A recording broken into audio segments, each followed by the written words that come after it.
Okay, so this is the Forge, and you notice we're dropping into a map called High Ground, which was, for people that played the beta, have obviously seen this before. You can wander around on the map. This shows you where all the spawn points are. You can see so on where the weapons are. This is just the way the default of the map is set up.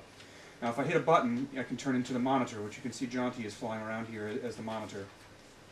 And if you jump into the monitor, you can do all variety of things. You can do things as simple as saying, you know, I really don't like this rocket launcher here, and you can take it. And you can then say, I'm gonna pop that down over there and decide that that's where you'd like it to be.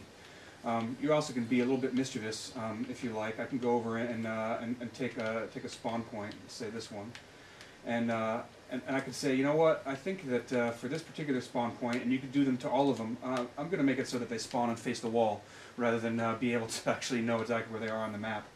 You can change the location of the spawn points. You can change the location of the flags. You can change the nature of all the weapons. You can see that Jaunty here is busily placing a whole batch of fusion coils, which is one of the first things that people do in Forge, to see how many fusion coils they can drop in a pile and then blow the snot out of the place. If I want to really change the nature of the power structure of the map, I could easily say, in this case, you know what? I think that this map really needs a tank. Oops. I can place it down there, and then if I really want to test how it feels to have that tank here, I can just drop right back into the game, and then I can fire, and I can double check and see exactly what's happening. If I don't, oh, Jaunty just picked it up and threw my tank away.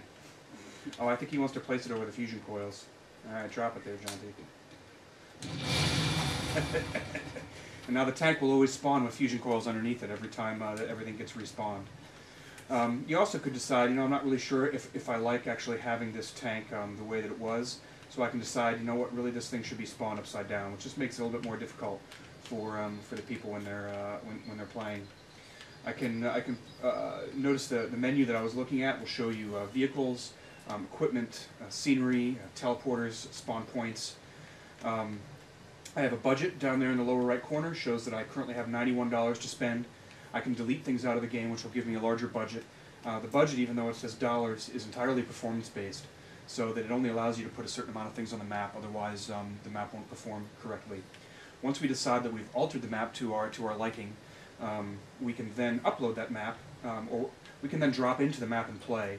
And by the way, I should point out that 8 people can all be altering the map at the same time, so you can gang up with a group of 8 friends, and everyone can be messing around with the map, and then you all can drop in and play. Oh, Jaunty.